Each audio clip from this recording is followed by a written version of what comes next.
Howdy folks, Nathan Adlin here with the Fast Lane truck, and behind me the 2016 Toyota Tacoma. This is the off-road one that you're seeing cruising around here, and this is called the Devil's Boneyard. It's really cool. We're doing a lot of off-road stuff, but more importantly, we have Mike Sweers, who is the Toyota Tacoma and Tundra head engineer, and he's going to be talking about that truck for everything you want to know, and that's coming up next.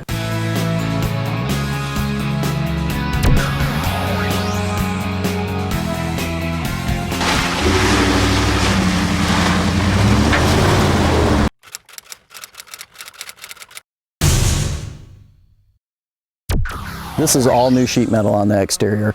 Our whole styling theme is a desert racer truck, so it's heavy and rugged in the front, light and agile in the rear. All right, now I've noticed right off the bat that aerodynamically speaking, this is the off-road version. As such, there is no front skirt in the, up here. Right. But the other ones, like the TRD Sport, have one that comes down and has the vortex generators, as some people call them, hanging out in the front, but this obviously doesn't. Can you talk to us about how this is different from those vehicles? Well, again, aerodynamics was a big study for us to go through on the truck. So we have an air dam on all grades except for the off-road. Even with the air dam, we have a 29-degree approach angle. With the off-road package, we maintain best-in-class 32-degree approach angle. And the whole goal was to make sure that we're protecting our off-road DNA, our heritage, and allow customers, regardless of what package they pick, have that capability to go off-road. You know, the easiest thing you can do for aerodynamics is slam that truck down on the ground like a NASCAR, and that helps cut through the air, but it really doesn't give you the capability to do anything but drive on the road.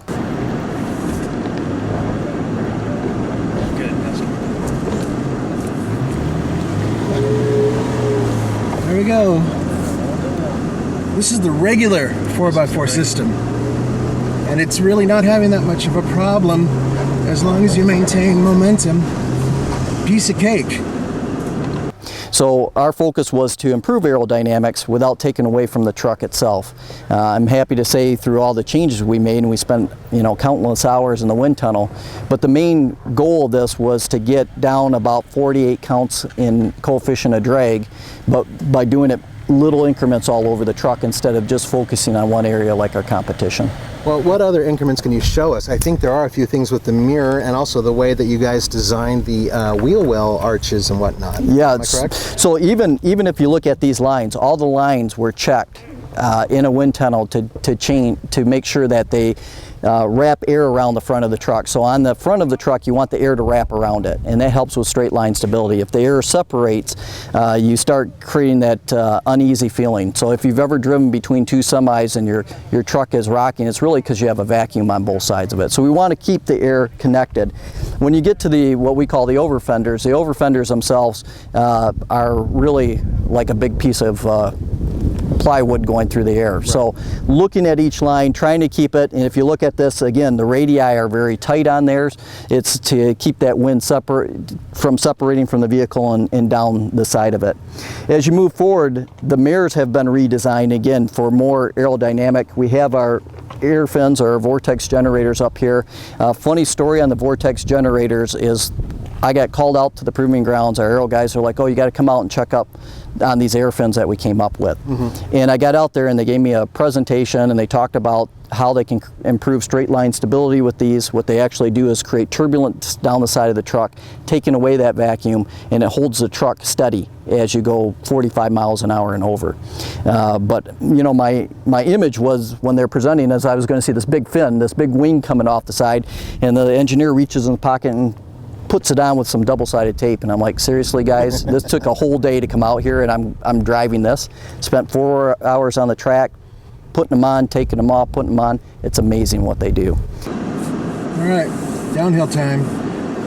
This is a major grade, and there is no hill descent control. So what we're doing is just using the brake judiciously, and we're just going to ease it on down and not panic.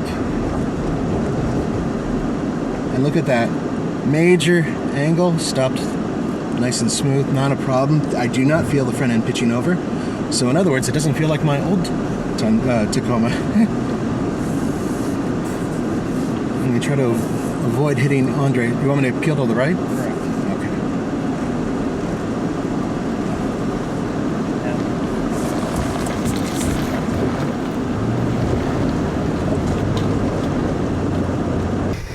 We also re-engineered the mirror so we have the same fins underneath it, and we engineered the gap between the mirrors. This is where a lot of your wind noise comes from. Yeah. So that's all been changed to prevent us from having wind noise. Again, moving down it, the sealing on the doors all been changed. We have a front door to rear door seal now. Again, this helps with keeping the air attached to the vehicle, not creating any turbulence in there, and cuts down on the wind noise going forward. And then one of my favorite additions is we have this bed to cab seal that goes in here. This again prevents the air from wrapping around the cab itself. We call that the quanta effect. It wraps around there and then it becomes turbulent air between the cab and the bed. Turbulent air takes energy, that's drag, and reduces your efficiency is cutting through the air. The other thing that does is that turbulent air creates a lot of wind noise inside the cab, especially for the rear seat passengers. So by putting this flexible rubber seal in here, we've reduced that rear noise substantially in the back. One of the other things we've added is that we have quarter vents. The quarter vents allow air to travel through the cabin, so as we improve the sealing, door closing becomes an issue. And we've added an additional quarter vent so we can move more air through the cabin, so as you close the door closing speed or effort is improved because we're just getting that air to travel through. You know, it's like you're trying to compress air if you don't have enough ventilation going into the cabin. The trick is how not to get road noise up back through those vents, and we played a little magic with that to improve those areas.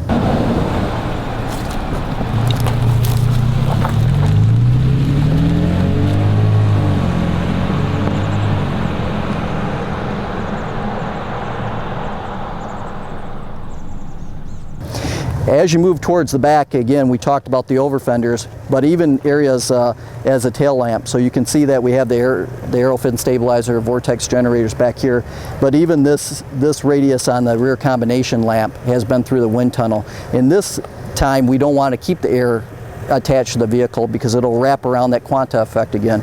We actually want the air to separate and to shoot back. Otherwise it wraps around, creates drag again.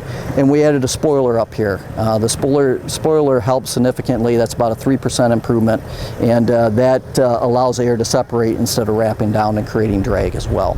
Well, that is some major differences. So there is one final question in terms of the outside, and that is the rear bumper. I've heard some interesting things about this being a three-piece bumper and how it's constructed. Yeah, so the bumper is completely changed, and we took a page out of our playbook with Tundra. The bumper itself is three-piece, so we have interlocking kind of design in there. The goal was to reduce repair costs for the operators. Our engineers studied what is the most damaged area on a bumper, and it happens to be around where you hook the trailer hitch up. So the cheapest part to replace is also the part that typically gets damaged more than any other portion on there. We also, for weight savings, changed from having steel reinforcements back here to long glass fiber composite reinforcements. This gives us a weight savings and improves the corrosion. It's actually stronger than steel that we have in the current generation. That is underneath actually supporting this bumper. That's correct. And then we moved our 7/4 pin connector up off of the ground, so again you don't have the damageability concerns that are out there. And then also on the back tailgate we added a viscous dampener back there so the tailgate comes down easy. That's a rotary style. That's a rotary style dampener. Right. On Tundra we actually have a strut type dampener on it.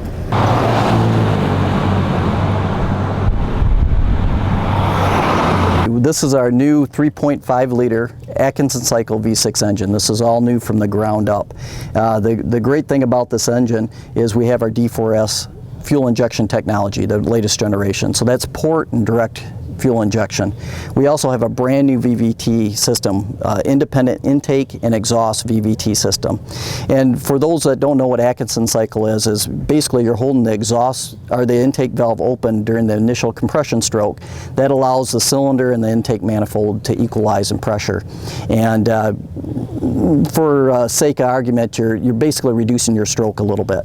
So instead of overcoming the vacuum of coming down and then this, we're taking that friction area out, reducing a little bit, and just using the most efficient portion of the stroke of the engine itself when torque isn't needed. When you need torque, it switches back to auto cycle. So, from what I understand, the new 6-speed manual transmission, all new, and it has ball bearings to help it have a better overall feel. And is it also for efficiency, or? We went to carbon synchronizers in it, in the transmission in the itself. transmission itself, and we went to ball bearing shifts instead of plastic guides in it. That is mainly for the smoothness of the shifting, and creates a much better feeling when you're going from gear to gear. It's like more slick, feeling. it's positive, and it's in there. It's a really great transmission. I'm a manual transmission guy, yeah. so just having that where it doesn't feel like a stick in a bucket of gravel, you know, where you're just pushing it. You don't have to grab that stick, you don't have to force it in anymore. You just give it a push and it's going in the gear.